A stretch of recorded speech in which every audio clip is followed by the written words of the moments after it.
Woburn. I'm your host, Samantha Stone, and I've been gone a couple weeks and I've missed everyone terribly. I'm really glad to be back in action, connecting with the city and all good things happening. Welcome, Scott. How are you, Samantha? I'm good. We had fireworks last weekend. That was super fun too. Yeah, they had a very successful night. Yeah, the finale was fantastic. There was a lot of hooting and hollering over on my blankets. That's good. Yeah. Do you have it? I don't know. Do you have any idea how much they raised? I don't know. I don't know if they put that out there that often, how much they raised, but it's a good question. Yeah, it was great. And I know I've seen lots of people share pictures and excitement around that. I also want to give a shout out because I know it also takes a fair number of city resources, police and fire in particular. Yeah. And I suspect some of the DPW crew does some of the cleanup. There's a good partnership, and with Kiwanis, and it's really nice to have groups like Kiwanis, Lions, Rotary, all those groups who do a lot of great things through the year, and the city's always partnering with them, whether it's with manpower, finances, or a combination of both. So I know the city council and myself are very happy to support those efforts. Yeah, it's super fun. I met two people this week who are moving to Woburn for the first time, which was a really fun treat to meet them. And I was explaining about the Halloween parade. They're like, a Halloween parade? I'm like, oh, just trust me. You're good. This is Woburn when it comes. So we'll have a guest on in a couple of weeks who's scheduled, and we'll talk all about the Halloween parade then. In the meantime, we'll still have visions of fireworks in our head. Yeah, that Halloween parade will be here before you know it. I know. I can't wait. It's one of my favorite traditions. Yeah. I want to talk a little bit about recreational cannabis. There was a city council meeting. It did pass for approval. And I thought this would be a good opportunity, Scott, for you to just talk about, well, what happens next? So the city voted. We will allow limited zoning. If you can kind of catch people up on where we go. Right. So, this was a zoning ordinance to allow for the sale of recreational marijuana.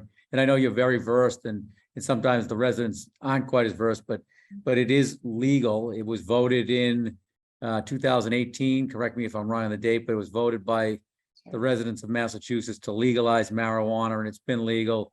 And like we had talked, the city took a cautious look-see approach to see how it was received and how it rolled out in other cities and towns. And from our research, it was very benign, and the opportunity for us to be able to offer it to our residents in a much more controlled, safe environment, as we talked about, to prevent or to provide a place where people can get the recreational marijuana without the threat of being laced with fentanyl, mescaline, or some other drug that's dangerous to residents. So we thought that was one of the main reasons to do it, for the safety.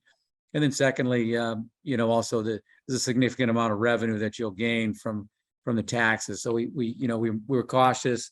We made our case to the council, and the city council very supportive of the effort on a 7-2 vote. So now the next step is the permitting process, and it's a bit of a process. The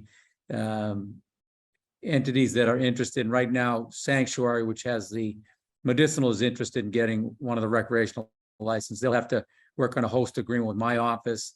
Then they'll have to go to the state and get a provisional license. And they also have to do some community outreach, and then they can go to the city council and file a special permit application. So that's the process now. So it should take a little bit of time, and there is always a second license, but I'm sure that the council is going to, again, be like they were in the past. They'll be cautious about issuing the second one until they see how the first one plays out, which we're very confident is going to be, a safe, successful rollout up in the IP2 zone, again, which if people aren't familiar, that's in the most northern portion of the city, up by the commuter rail and the off ramp on 93. Thank you for that update. And I know that particular facility has been a medical facility for some time and is really careful and strict about who can go in and how that's managed. So I would expect the same from them as they do this. Do we have any sense of what we might expect in terms of time frame from when a recreational facility might be open and available? I know there's no guarantees. The process here, I don't actually know the date. I know that, we'll probably be meeting with our draft host agreement and that'll be the first step. So, we're looking to get that done, I would say, by the end of October. Then get it, shoot that into the state, the Cannabis Commission Control for approval. And, I think if all goes well, they could probably apply for a permit at the beginning of December and then go through that process. So, maybe the end of January might be a conservative date to think, the end of January, beginning of February for the permitting process to play out. Great, thanks for the update. I know we have a senior appreciation dinner, and these are not for seniors students, but our older citizens and residents. That's a good idea, actually, a senior Wouldn't it be fun? Yeah. I always love to celebrate the end of high school. But that dinner there's tickets available for that are can be picked up now at the senior center, if I'm correct. They can be picked up at the senior center and also at my office. So whatever they want, yeah, that is it October, November, it's November 6th. I wrote it, I didn't write the date, but I feel like it was November 6th. It was early November. Yeah, it's the Sunday before the election day. That's how it's always been. So it'll be Sunday, I believe, 11 to 1. And we've done that for the past 2 years. It's been a great success. And, it's still the safer approach, we feel, at this point than gathering, a lot of seniors who would be more vulnerable to a potential flu or COVID, uptick in November. So we think this is a better approach. It's gone over very well, and the seniors, they get the opportunity to get a nice meal, and there's also a number of raffles that we'll be giving away on Monday, which is the day after. We'll do that Monday on live on Woburn Public Media. We'll do the drawings, and so people get a chance to win a raffle ticket to, say, the Market Basket, the restaurant, any of those different CVS. So it's a really good time. The other thing I wanted to mention to you is I know we've had some really productive open space workshops where community members have been invited in to talk with the Woburn Recreation Department about ideas for our long-term planning. I know we have another one coming up at the end of the month, which I hope lots of people attend. In the meantime, I thought it'd be a good place to touch base, Scott, and see if there's anything you've learned through the first, I think there's been 2 of them maybe, sessions or anything that you wanted to call out or you are particularly looking for feedback on. I thought the first one was very good. And people are really stressing the need for more trails in our open space and a connectivity between those, which I think is great. There's also an interest in bike trails, expanding bike trails in the city. We have the one over the tri-community, which I think is very successful. And we've just recently completed another feasibility study for a bike trail that would, be up in the North Woburn area along the Middlesex Canal. So we'll be presenting that to the council, and I think that'll be rolled into the long-term recreation, the open space recreation plan. But it's been good, and really what we really want to hear from is more input from the public about what's important to them. The first meeting, we say there were more of I say 50 pluses involved, and we haven't heard quite as much from the 30s, 40s, who have sometimes a different idea of what they'd like to see more focused on recreation. But I thought the first part was great, dealing with open space, trails, passive recreation, and getting the connectivity between all our open space, which is pretty significant. But, we really encourage, as we've been saying, the 30s and 40s crowd who have, younger children, what's important to them, as they grow in the community. And as we've always said, one of the big things about Woburn, which is really good, is that we invest in our schools. Samantha, we've got all new schools, and we invest in our parks, recreation, and the culture and the library. So those are important things. But in this case, this is one of those important parts of the community, which is recreation. And so for, like I keep saying, 30s and 40s with younger children and elementary, middle school, we'd really like to hear from them, because they're going to be using these areas over the next 10 years. Yeah, I hear you. And I know my recreational needs as a over 50 are different now than they were 20 years ago when I had young Yep. children for sure.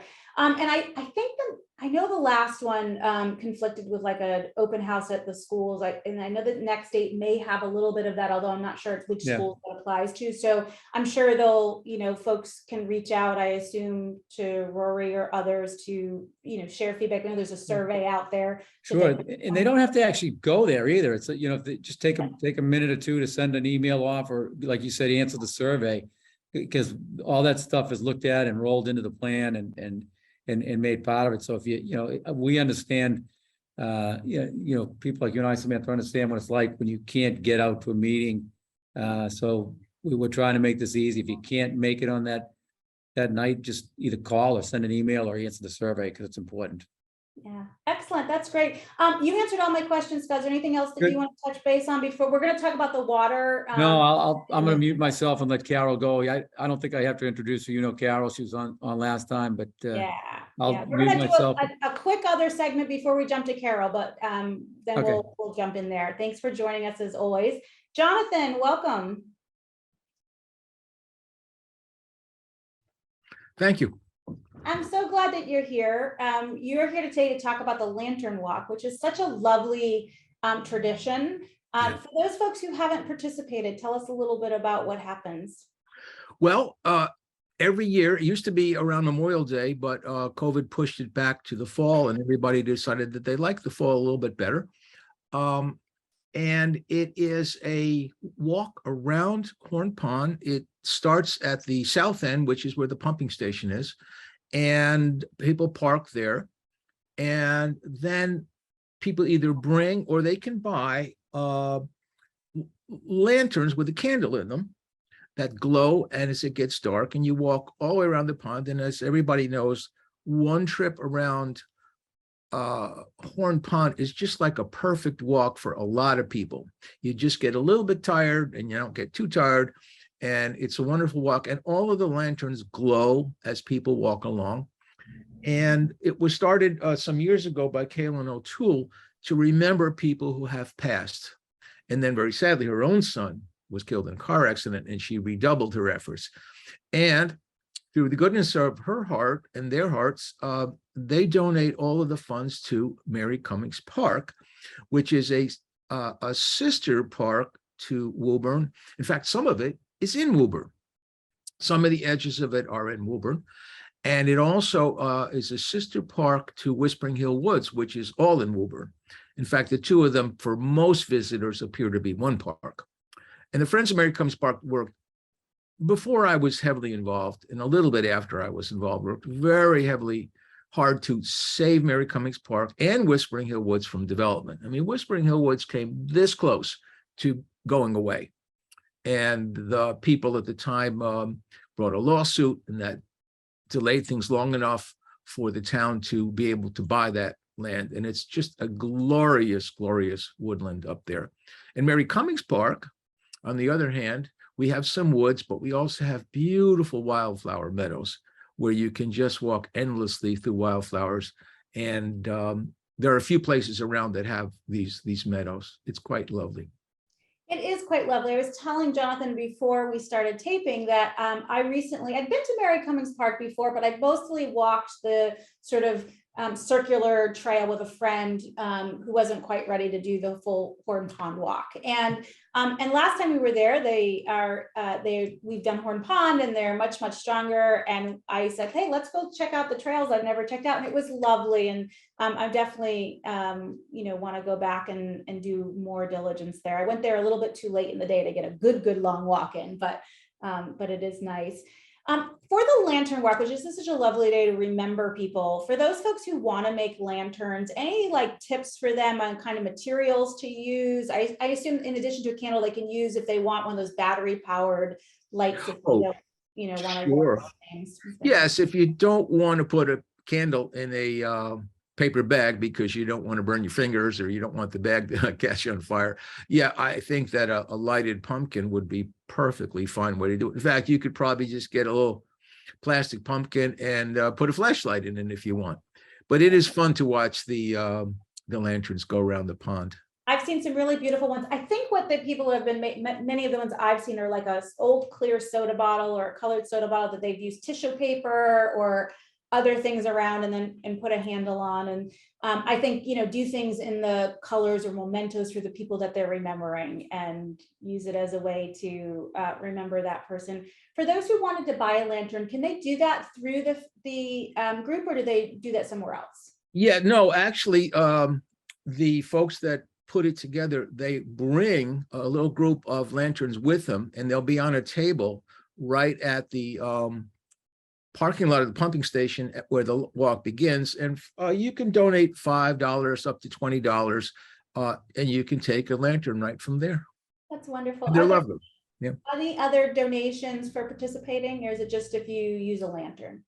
That's a good question. I'm not really sure. I think it's mostly if you And I'm sure they're welcome donations for anybody who wants to, but right. I will tell you this, the money comes in very, very handy for us at the Friends of Mary Cummings Park, but we're not in a situation as desperate for money as we were some years ago. We had legal fees in the tens of thousands of dollars to pay off attorneys and experts. These days in fact, our insurance and our other post office box and these things are pretty well covered by this lantern walk every year. And one of the things that we're looking at doing, by the way, is working with Woburn Rec on putting there's some very interesting things in Whispering Hill Woods. There's a huge boulder up on the top of a hill. It's a glacial erratic, and that's a good learning moment. There's a thing in there called a cow impound, a little square thing where apparently people used to put cows that got away. So we were thinking of putting some signs there, which we would do in concert with Woburn Rec, and that this money would pay for those little signs. That's great. Thank you so much for joining us, Jonathan. I hope lots of people use this really lovely opportunity to remember not just people that they have lost and cared for, but to do that with a group of other people in a beautiful place we were so lucky to have as part of our community. As I said, we love our Mary Cummings Park, but we're very, very jealous about the beauty of Horn Pond. We are pretty lucky. Carol, I want to switch gears. Well, we'll talk about water. So, not completely switching gears from Horn Pond, but a very different setting. Please welcome Carol, who's here to talk with us about our big water engineering project and such. You've been on before. We're so grateful for your time. Thank you. So the latest report that we had for PFAS that came through to residents indicated that we were slightly above the regulatory threshold. And we've seen it kind of go up and down over the last few months since the last time you come. Sometimes it's up, sometimes it's down. I know there's sort of a complicated science around, but it might be worth just starting today, reminding us and the audience why we see fluctuations in the PFAS readings. So, yeah, it's a little tricky. First thing you have to remember is that the levels that we are measuring are, the units are parts per trillion. Or if you want to get really technical about it, that's the same as a nanogram per liter. Usually when people hear of like concentrations of things in water, we're talking like a milligram per liter or a part per million or a part per billion. And a part per trillion is 1,000 times smaller than a part per billion. So when we see fluctuations, I mean, we're talking, it is a fluctuation in the number. The state standard is 20 parts per trillion. But when we see fluctuations, we see, sometimes we see 12, sometimes we see 23. But it's all so tiny. And when you're measuring small amounts like that, there can be those kinds of fluctuations. There does seem to be a little bit of a seasonal pattern where the levels sort of uptick a little bit in August and September. We had a slightly elevated number. That's what you're talking about, 20.6 in August. And September, we're waiting for the second results for the month to come in. So we don't know what that is yet. Yeah, thank you for that. I know that when we last spoke, we had quite a big project that was beginning. We were at the very, very beginning of Yep. thinking about to have the long-term solution to this, to sort of mitigate PFAS in the water Mhm. on a long-term basis. And that was just forming. It's a multi-year project, as you shared with us last time. Tell us a little bit about where we are today. And I know you're presenting to City Council later this week, and folks should tune in and hear the full presentation, but I appreciate you giving us a little bit of a preview today for those who won't be able to join or just want to get their juices flowing on this topic. Tell us what's been updated over the last few months. Sure. So the project involves adding an additional treatment step to the facility that currently exists at Horn Pond. So you guys were just talking about the walk, and it was starting at Horn Pond, and it was mentioned about the pumping station. So that was a good segue. So at that facility there at Horn Pond, there is an existing treatment facility that treats the water from the city's wells. And what we're going to be doing is we're going to be adding another step to the treatment process that's there. And that step is going to involve granular activated carbon filtration, or some people know that as GAC, or some people call it GAC, right? So, and what that does is that's a process. It's a filter media. And it has absorption capabilities. And the PFAS in the water will absorb onto the media and it'll be removed from the water supply. So since the last time we talked, the project has the preliminary engineering work has been completed, and we moved into the next phase, which is to do the field studies.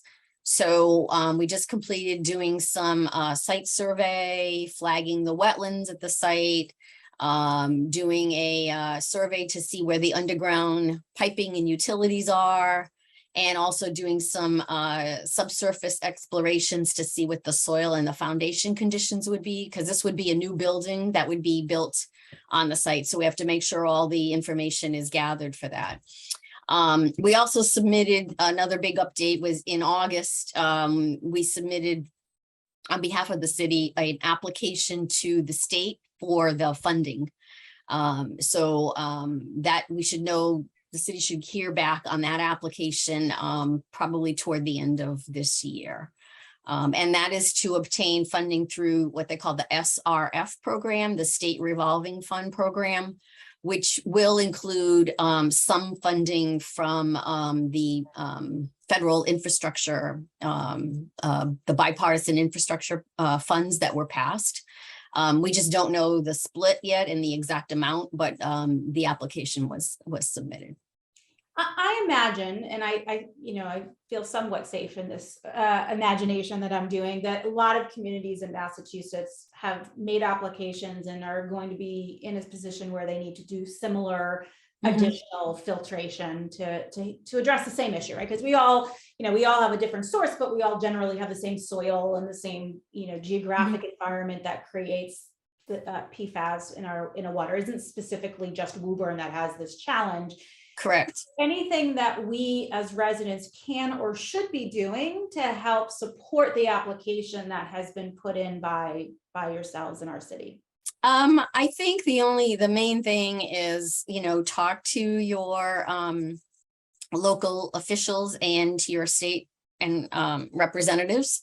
Let them know how important it is to obtain funding so that the project can not only proceed, but can proceed in as cost-effective manner as possible. And just advocate for, the best, for the best financial outcome for the city. That's great. Thank you. Now, we know that even in a best case scenario, all things being great, we hear back at the end of the year, the state says, we're gonna pay, your plans look great, and we don't hear any changes, and we're gonna do it all, right? And we hope that is the outcome. It will still then, at that point, we would then need to start getting the permits and breaking ground and doing all the work. How much development work happens once we get the go ahead? Well, the state actually has two approvals. One is the funding. And they will, just to be clear, they will not pay outright for the whole project. So it'll be a combination of loans that the city will need to pay back at 0 or even possibly less than 0% interest. And also some what they call principal forgiveness, which acts essentially as a grant, which is a portion of the principal of the loan that you don't have to pay back. So they have that approval process. And then they will also have to provide what we call a technical approval. So the state will have to review the design plans and approve that. So that typically takes about 3 months. And, you know, the funding, the final funding approval, we'll hear about where the city falls on the ranking for the funding by the end, hopefully by the end of the year, but the final approval will come like in the springtime. Do we have a sense of communities sort of surrounding us? Are they in similar levels from us, or are there some cities that have had a more extreme situation? So there are, so most communities in Massachusetts now have had to monitor for PFAS per the new regulations. And, you know, many communities are affected by this. A lot of communities have levels that exceed the state standards to varying degrees. So there are some communities that have fairly significantly higher levels. You know, the standard is 20 and they may have levels of 70 to 100 or even some a little higher. There's typically, for those communities, there's typically like a known source, like a specific source, like a former airfield or a former industrial facility, you know, where there's a known source. There's a lot of communities that are similar to Woburn where it's sort of above the state standard, but it's not a specific pinpoint source. It's just, it's a widely used, PFAS are widely used products in the world, in the environment. And so they're, I don't want to say they're everywhere, but they're just about everywhere. So the state actually has, there's a really good resource that the Mass DEP has. They have on their website, there's a map that shows the Commonwealth, and it shows all the communities that have issues with PFAS. Great, thank you for that. You know, between now and when the filtration system is built and live, it's going to be, you know, a significant amount of time, even in the best case scenario. Who, you know, I think we've talked about this before, but I want to remind people, who are the vulnerable populations that should, you know, take this into account and take action? The city has a couple of, you know, they have some water bill mitigation, but also some bottled water stations that people can use for water that we know falls below that threshold. Correct, right. We should particularly pay attention to that. Right. So the Mass DEP defines what they call sensitive subpopulations. And that essentially is nursing and pregnant women, infants, and people who may have an compromised immune system as defined by their physician. So those folks should take special precautions if when the level of PFAS is over the state standard of 20 parts per trillion, which is established on a quarterly basis.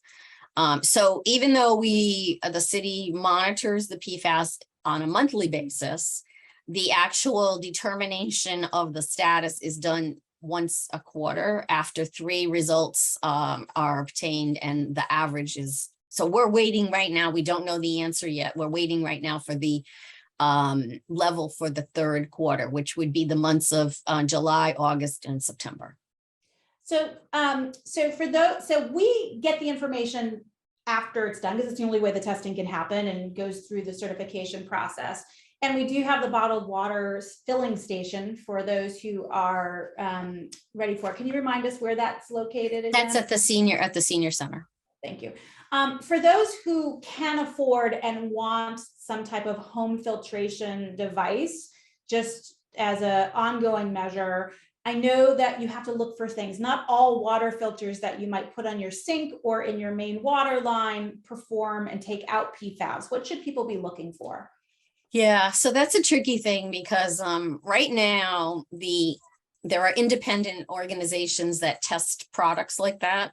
The one that most people have heard of is called the NSF, which is they go by NSF now, but it used to be the National Sanitation Foundation.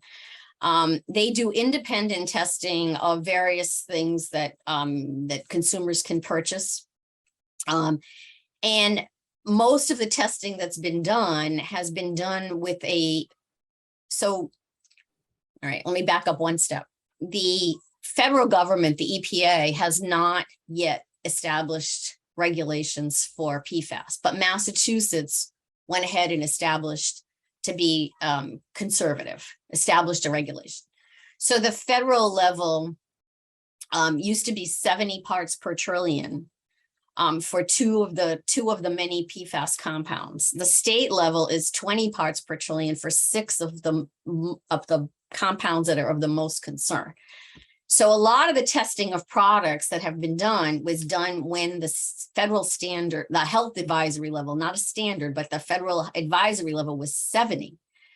So if you go to, there's information in the information that the mayor's office sends out and in the public notices, and they're on the city's website.